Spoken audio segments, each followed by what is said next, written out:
Welcome back to the Chester Centurions podcast, the show where we explore the journeys, lessons and insights of business and community leaders shaping Chester and beyond. I'm your host Alan Bart, and today I'm joined by Albert Davies, the General Manager of Chester Football Club. Albert's story is a remarkable one. From volunteering at the age of just 14, writing match reports with nothing more than a notepad and a pen, to now leading the club as General Manager. Chester Football Club is no ordinary football club. It's fan-owned, rebuilt from the ground up in 2010 after the collapse of its predecessor, and it's become a symbol of resilience, identity and community pride. In this episode, Albert shares his journey through the ranks, the lessons he's learned about leadership and what it takes to run a football club on and off the pitch. We talk about the misconceptions of working in football, the challenges of balancing ambition with financial realities, the innovations that are keeping Chester ahead, and the long-term vision of returning the club to the Football League. This conversation is full of insights on passion, resilience and leadership. Whether you're a football fan, a business owner, or simply someone who wants to turn their passion into a career, this is the episode for you. So let's dive in.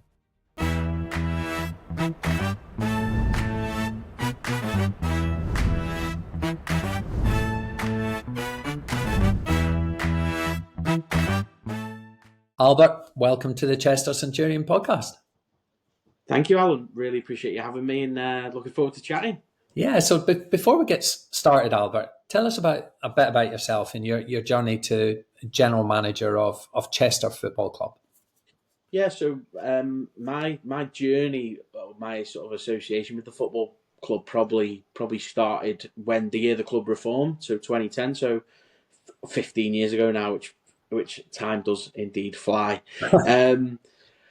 I was 14 years old at the time. I was doing my GCSEs at school, and I'd had a conversation one day with my dad, and he was like, "Look, what do you want to do one day?" And I was like, "I don't really know. I'd quite like to be a sports journalist or something. I like talking about football, and I've always had an interest in football. I was never any good at football really, but I've got this interest in it. So maybe something like that." And he sort of encouraged me, gave me a nudge to write to the local media outlets. I wrote to the Chester Chronicle, and a guy called Paul Wheelock, who used to cover the football club, sent me an email back saying, "Yeah, come down to a game and we'll do your press pass, and you can come and write a match report, and I'll see sort of where you're at with things." And it sort of started there really. My first game, I came in, I didn't even have a laptop. I think I had a notepad and pen at that point, and I was making notes, and then I went home and I wrote up a report for him.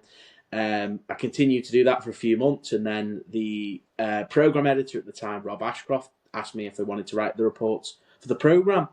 I started to do that, and then I started to do player interviews for the programme, and then it sort of snowballed from there. And then sort of the years went on. I started writing match reports and things like that for the club website, and then things like Twitter and Facebook start to evolve and grow, particularly for companies and also for football clubs. And sort of as I went to university, I went to the University of Chester. I carried on volunteering at the football club, so I was a media volunteer. And then I left university and was very fortunate to get a paid internship with the football club at the time. It was a difficult season for the club financially, so there wasn't a job at the end of it, and ultimately the club were relegated from the National League.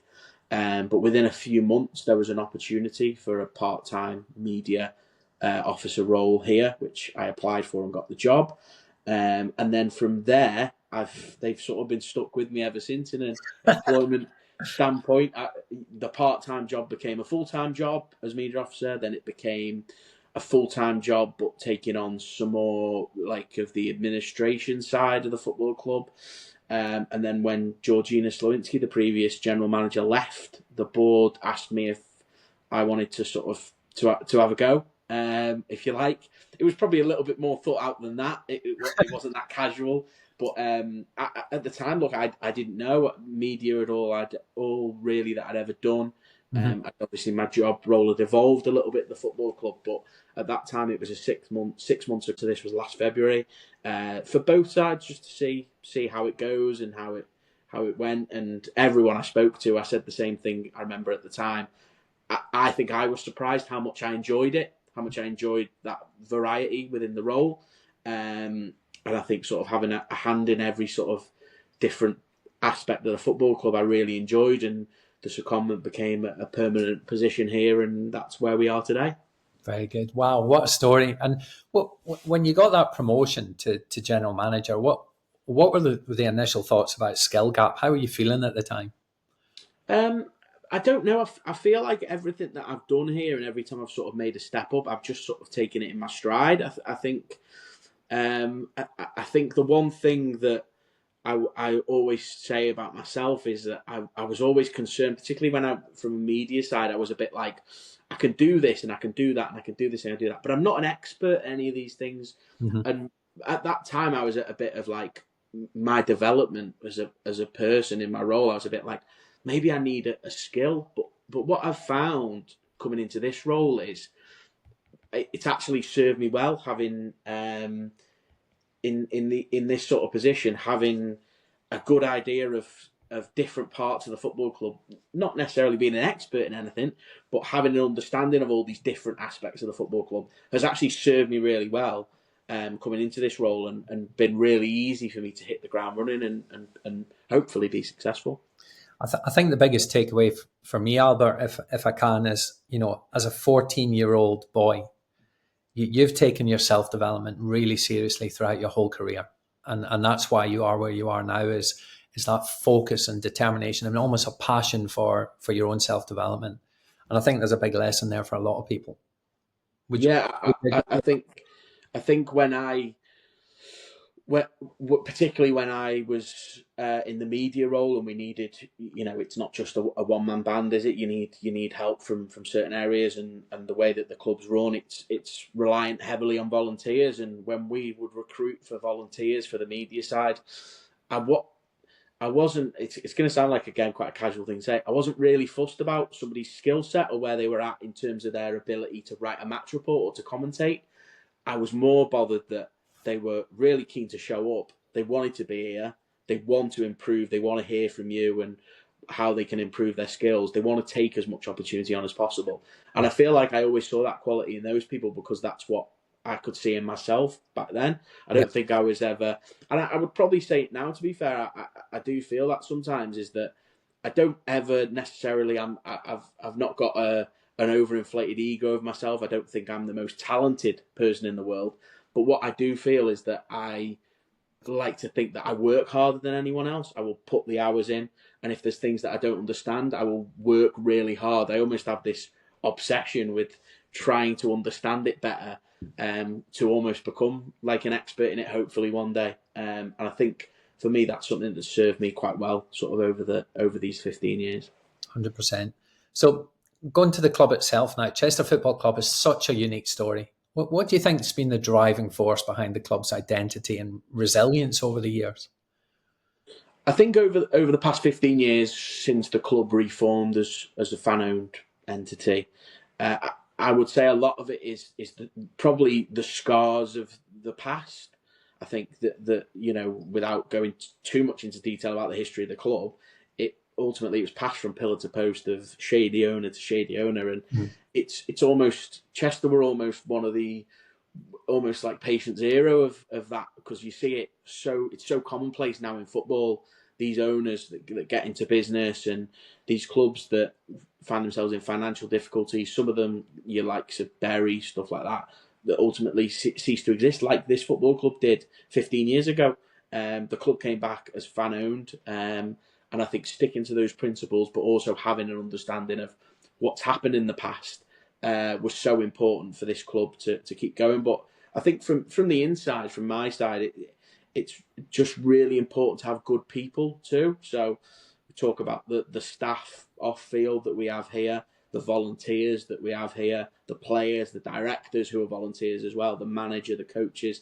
They are resilient and dedicated people, and I think that having those people that understand what this club's all about, its identity and its history, will only make us stronger in terms of staying resilient and keeping to our principles, and ultimately, hopefully, one day being successful. That makes sense. There's plenty of I guess assumptions about what it takes to run and support a successful football club. What would you say are some of the biggest misconceptions you've come across? I really like that question because it's something that I've been talking to other people in similar roles as mine at other clubs in the past week or so. The first misconception is there is no break right now. So the season finished last week, and I think people think that the season ends and everyone goes, well, that was all right. Let's go and have a holiday. Let's go and have a couple of weeks off. It doesn't work like that at all. The season ended a week last Sunday. We were very unfortunate in the promotion final to come out on the wrong side of that result and lose that game. Yeah. But Monday morning, I was back in. We were interviewing for a new role here, Bars and Events Manager. We were looking at the logistics of launching season tickets, what that timescale is going to look like, how we do it. Working with the first team manager, Callum, on player recruitment and retention and how you contact these players. A lot of the players sort of go away as soon as the season's over, so it's the logistics of speaking to them. There's people that play for us that I've spoken to, that the manager's spoken to them. We're trying to work out time zones and what time it is there when they're away and things like that. So there's so much for us to do in a short space of time, and this period probably is the busiest for me. I think in season, when you've got your fixtures, you've got your games, you've almost got a routine to fall back on. You know what your schedule looks like. Yeah. I think these weeks out of season are sometimes they're just chaos. There's so much to consider, to think about, but it probably ties into one of the other misconceptions I feel sometimes is there's always a plan. We've always got a plan, and look, I'm one of the first people that will always encourage people to contact myself or people at the club if they've got feedback or ideas. Some of this stuff, though, can sometimes go into the first team side and, oh, well, there's nothing from the manager, there's nothing. What about this player? What about that player? Have you seen this player? There's a plan. We're working on things already. We were working on things from Sunday evening, the disappointment of losing that final. The work is there, the plans are there. We talk about everything years in advance. We're always looking to the future off the pitch and on the pitch as well to the future. But ultimately, right now, what you're looking at is how we can deliver what we set out to achieve, which is promotion for this football club, and that's sort of where the plan is right now. Very good. And how far ahead do you look? I mean, obviously plans change all the time, but how far into the future are you looking for the club? I think there's probably more than one answer to that. I think that the talk about off-field stuff, we're looking at next season and how we're going to sell X amount of season tickets and deliver this budget, which ultimately becomes this budget for the manager to recruit players. But things that people would have seen in the public domain recently, we're looking at sort of like paddle developments on the site, and if that's something that comes into place, that's something that's a lease that's 20 years. That's a 20-year project for us. That's what will the football club look like in 2045? Who knows? But we're looking at these things and how it safeguards the football club's future. I think that there's a lot of planning that goes into that. I think when you talk about on the pitch, it's really hard because when you're in season, you have to look at the next game. You're never going to disrespect what the next game is and how hard it's going to be to win that game and to achieve what you want to achieve. But you do have to look at the bigger picture. That the first team staff are always talking about points targets and this and that and where they're going to come from and these points of the season and what we're going to do around Christmas time and how training's going to be structured. But the next game is always the most important. So it's almost twofold, which makes it a very difficult question to answer, because I always say I think football business is very different to other industries in terms of business. And sometimes it's just like with the on-field stuff, it's like that story that never ends. We got very close at the end of last season, but straight away you switched on to this next chapter and next season and how are we going to achieve what we set out to achieve. Love that. Love it. So behind the scenes, match days and headlines, how do you and the team maintain balance and motivation through the highs? And you talked about some of the lows there as well. How do you pick yourself up? I think the two things there, balance and motivation. I think for me, I always feel like the motivation should be relatively easy. If you're talking about from a player standpoint, if you can't get motivated for these games, then there's no point. Like, why do you play football? For I sure. think that and it's not just about, look. Let's not kid ourselves. A player's not just here. They want this club to be successful. That they've got different motivating factors. Footballers, some of them have an affiliation to the club and want the club to be successful. Some of them like to play in front of big crowds rather than smaller crowds. That's their motivation, to hear the crowd singing their name. Some of them, it's a living for them. That it's their life. They need to do well. They need to be paid. They need to earn their bonuses. Everyone is driven and motivated, but in different ways. I think the balance thing for me is the bit that I find really difficult, and I think everyone finds really difficult. It's almost like having to ignore the external noise, but in a positive way. You don't want to be too ignorant to what the perception is of the football club, but I think you've got to also be true to what you believe and what you see internally.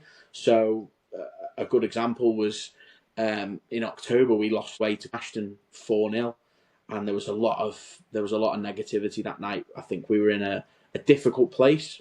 We'd lost a couple of games and we'd lost so heavily, and it probably links back to what we were talking about previously about there's a plan. When we lose that game, perhaps there were some people that wanted the club to sort of take action, and maybe make a change.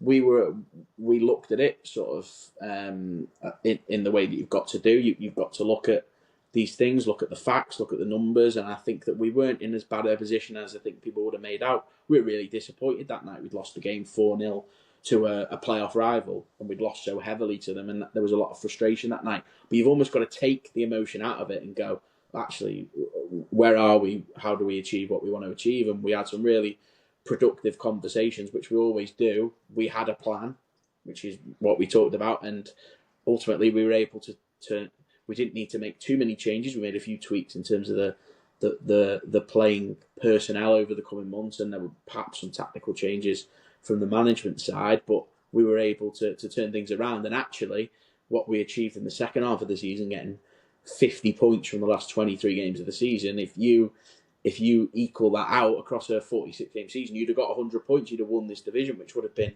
an unbelievable achievement. So I think it's something that I take great pride in that we did back then. And I think that's where you talk about that balance. There is this thing in football now where when you lose, it's the end of the world and you're terrible and you're going to get relegated. But equally, it does go the other way. When you win, it's having to control the excitement of, you've won a couple of games. Oh, this is amazing. We're gonna win the league at a canter. It's having to balance that sort of that expectation, which can be difficult in football. But there's some really important things to consider there. Interesting, very interesting indeed. And football is always evolving, from tactics to technology to fan engagement. How does a club stay ahead and continue to innovate? Yeah, I think from off field and on field, which I'll probably do quite a lot. I think it's probably correct in both ways. As a club, as a fan-owned club as well, we have to sort of innovate. There's no sort of chairman, there's no sort of backer putting money into this football club. How do we generate a competitive budget every year? For me, one of the most important things was, when I came into this role, was looking at something like this facility. So we've got a 5,000 capacity stadium. We've got a huge car park in and around it. It's probably used 23 times a year when the first team play at home. How do we make this a sort of all year round facility? So something that I touched on before, if you're looking at a paddle development, which is going to generate you like stadium sponsorship levels of revenue every year for 20 years or so. Even like there was some interesting feedback when we announced that we were installing washing machines in the car park and the facility, which you'll see now in certain places like petrol stations and things like that. And I think there was some people that were a bit like, that's not what a football club should be doing. Well, no, there probably isn't football clubs that do that out there. But what we generate every year now from that is a respectable amount, which able to go back into the club coffers and ultimately help us improve. It's doing things a little bit differently that I find is really, really important. I think when you look at on field though as well, I think it's really important, particularly in today's day and age, which we touched on.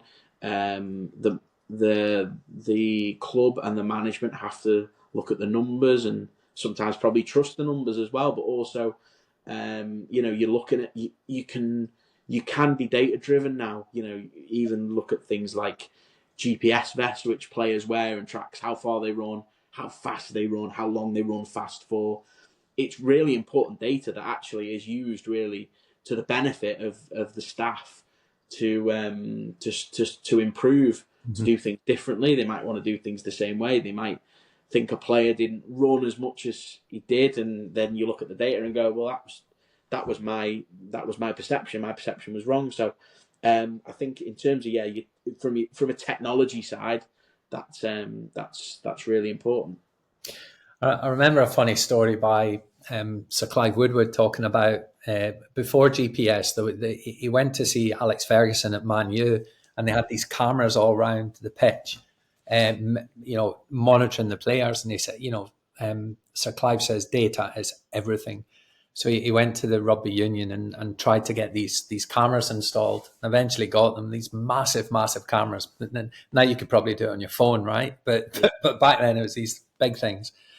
And he said that's what turned the All Blacks and the Australians from gods into normal people. And it was part of the process that eventually won them the World Cup. But he said there was one player, I can't remember which player it was, he kept running up and down the line. And he sent the medic on to make sure he was okay. And he was absolutely fine. He says he just wanted to top the tables for the statistics. And I remember that story. It was so funny when he was telling it, It's fascinating. I think that's really important. You look at somebody like Clive Woodward, who was successful, who was talking to people who were also successful. Yeah. One of the things that I always talk about is there's such a stigma around the word steal. So, like in a football business perspective, like don't be afraid to, if you see things that are good, don't be afraid to steal those ideas. You can steal them and make them as your own. There's no, we run a booster budget fundraising scheme every year that generates £100,000 towards the playing budget. Mm-hmm. It's a really important part of our playing budget. Mm-hmm. It wasn't our idea. Darlington Football Club, who are at the same level as us, are also fan owned, had done this idea every year, and we looked at it and we were like, they raise like £100,000 every year by getting pledges and donations from supporters, and they reward them with prizes and unique opportunities and things like that, and they help support the club in that way. Could we not just do that? And we did, and we've done it now for 5 years. I think that you don't have to be, and there's things that I've done before. It might just be little things on social media. There might be like a style that we've used or a design in terms of our graphics. I've seen other clubs do basically the same as what we were doing. Yeah. It's not something to be upset about. It's something to go, if you're stealing from somebody, well, they've clearly done it well. If something is being stolen from you're almost looking at going, well, yeah, it's positive reinforcement that I've been doing something the right way all these years. Without a doubt, there's a massive learning in business as well, because success leaves footprints. So go and copy someone that's been successful. Yes. Nothing wrong with that. Nothing wrong at all. Absolutely. What are the long-term visions for Chester? The ones you can share anyway, Albert. Whether it's on the league table or in the community, what does success look like in the next few years? Yeah, look, I think the ultimate end goal for this football club is to get up. Yeah, that's. I think in the short term, but over the next 12 months or so, everything now is about promotion to the National League. I think getting to the final when we did. Getting to the final and sort of, I used this phrase in the second half, we equalised, it was 1-1, and you could almost taste it. You could taste that promotion, and you've got a taste for it now, and you kind of want to go, I want to know what that feels like now. And I think that promotion from this division has always been the goal, but I think that probably losing in that final last Sunday probably did something to us as a group, and just gave you that extra bit of motivation. I think the long term for this football club is to be back where we feel a football club with a fan base this size belongs, which is the Football League. Mm-hmm. That's going to be really challenging and difficult, and we're going to have to find ways to, as we talk about, continue to innovate, to be balanced, to be motivated. We've got to do all them things correctly, but it can happen one day. We firmly believe it can happen. Over time, I think that we feel the club is going in the right direction. Off the field, really pleased with the way things are going. From a personal point of view, I've completed one full season now. It's going to be another busy summer, but success probably comes in phases, and I think that it's been from my perspective, it's been 12 months or 15 months now, I suppose, in this role. It's not just going to happen overnight. Hopefully it happens in the next 12 months in terms of on the field. But for me, success off the field isn't going to be measured over the next 12 months. It's going to be measured over 12, 24, 36, 48. That's what we've got to do. We've got to continue to grow, stay true to them principles and the identity we talked about at the start, and being community focused, keeping football affordable for everyone. That's a real challenge. How do we continue to do that? How do we continue to generate our revenues, drive our revenue streams, and ultimately progress as a football club? So finally, what advice would you give to someone looking to work in football, especially at the heart of a community-led club like Chester Football Club? I think what I sort of touched on at the beginning, for me, is the most important thing, is to be reliable and just to be dedicated to what you do. I feel like I've never understood, and look, maybe I've been fortunate over the years, but I've never been somebody on a Sunday night that's ever going to be, or hopefully he's never going to be in a position where they go, Monday morning, I've got to go back to work. Some Sunday nights I'm like bouncing around, and I'm like, I want Monday. I've got a million things to do, and I want to crack on with them now. And it almost goes the other way sometimes. But yeah, just to have that sort of reliability. I think that having a passion in what you do is really important. I think that I talked before about football business being different to other business. I would also say this football club is different to other football clubs. And look, maybe other clubs will say that as well, and that's fine. But I do find it fascinating when I use the word chaos, and I use it in a positive way. There is a lot of chaos at this football club, and it's about harnessing that energy. And if we can do that, we can be successful. When people from the outside, I look at new employees that we've had over the years, or new volunteers coming in and getting involved in this club. Sometimes their first day is a bit like a fight or flight thing, where they will see this and go, this is too weird for me. This club, they will look at me like I've got two heads. And that's just what we are as a football club. We're very unique. We're very different. There's a lot of different personalities and different people at this club. Some people will come in and go, this is great. I love this. And that's where I feel we are now. We've got a lot of people that are in that position where they genuinely grasp what this football club is all about. They embrace it. And as I say, if we can harness that energy, then we will be successful. Listen, it's been an absolute pleasure having you on, Albert, and hearing more about, a club the whole of Chester should be really proud of. I look out my office windows at the spotlights as well, and drive by the stadium every single day. And it's great that Chester's still got a football club, and the aspirations are there to take it into the next league and hopefully up again as well. And I've got one more question, though. This is the pay it forward question. This is from Ian Wade at so he runs the Ring of Bells. I don't know if you've ever been in the restaurant, and up to, which I think is a pizza place, and they've also got Koo, a coffee shop as well. So it's a little chain of catering outlets. And his question is, if you weren't in your industry, what field would you choose to be in? That's a great question. Well, it's a difficult one for you as well, because you just said you've turned your passion into your job, and you've turned your passion into your career, and you wake up on a Monday morning going, yes, I'm going to work. So it is a difficult question for you. Maybe not so much for other people. I think probably when there was a point where it's not always been smooth sailing from my side. It's not just been I fall into this, I fall into this, I fall into this. There were times when I was probably looking at different career alternatives, and one of the things that I probably would have done potentially had things been different is looked at sort of teaching. I've always been, really eager to sort of. I like interacting with people and helping people learn and helping people grow, and probably some of that I probably touched on in there. I think that sort of teaching side was something that I looked at quite seriously before I ended up looking at sports journalism from a university perspective. So it would probably be something about that. But again, I think having sort of whet my appetite in these sort of roles, it would have to progress, and I'd have to end up being a head teacher or something, because I think I just like leading a little bit too much. I don't think I'm bossy, but I like to think I enjoy that leadership. The responsibilities of leadership I find really, really an honour to have that opportunity to do that and to talk to people and influence people in a positive way. Beautiful. And I'm not going to spring it on you in the podcast. I'll ask you offline, but I'd like a pay it forward question from you, Albert, for the next guest in the podcast, if that's okay as well. Happy to sort that. No problem at all. Thank you very much, sir. Really enjoyed having you on, and hopefully we can grab a coffee soon at the club. Thanks, Alan. Really appreciate having me. Thank you. Bye-bye. Bye. Cheers.